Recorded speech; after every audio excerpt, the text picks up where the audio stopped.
You started investing pretty early, right?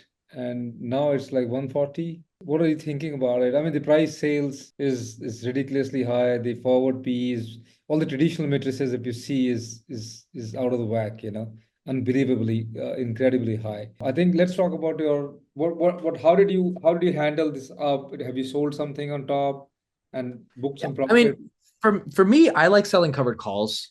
That to me is really useful. Is covered calls a strategy where you can control 100 shares of stock by selling a call against it, and someone can pay you premium for that call, and you can generate some revenue. I sold shares back when it was in the teens, like an idiot, because I was like, oh, I made some of my money back. I should probably take some profits here. And Palantir was my first stock ever, and forced me to it forced me to realize that when you have a generational winner, you hold on to that winner, and you kind of let it compound. But I kind of am learning that lesson on other stocks that have done very well for me. But with Palantir, you have to kind of make those mistakes.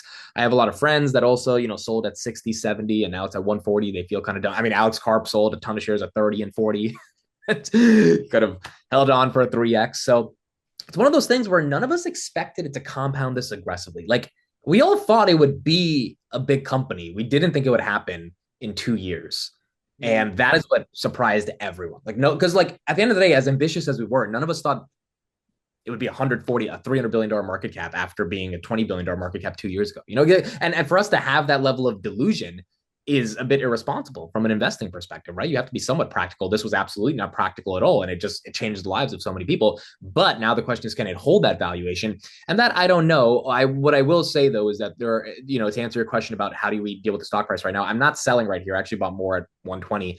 I think the street's starting to realize that the growth is going to be so gigantic in regards to uh, where the overall TAM is for AI, which I mean, it's getting to the point where it's tens of trillions of dollars. If NVIDIA has this much demand, if ChatGPT has a billion users, it means all of us are going to be interacting with LLMs every day, which means the enterprise government landscape for interacting with AI is just beginning.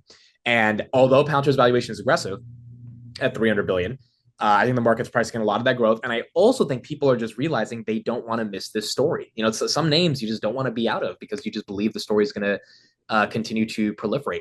If they mess up on an earnings, which they can't afford to at this point, and I don't expect them to, given their execution has been so strong. The stock is going to take a big hit, right? Because you cannot be trading at these pricing multiples and then not hit your numbers.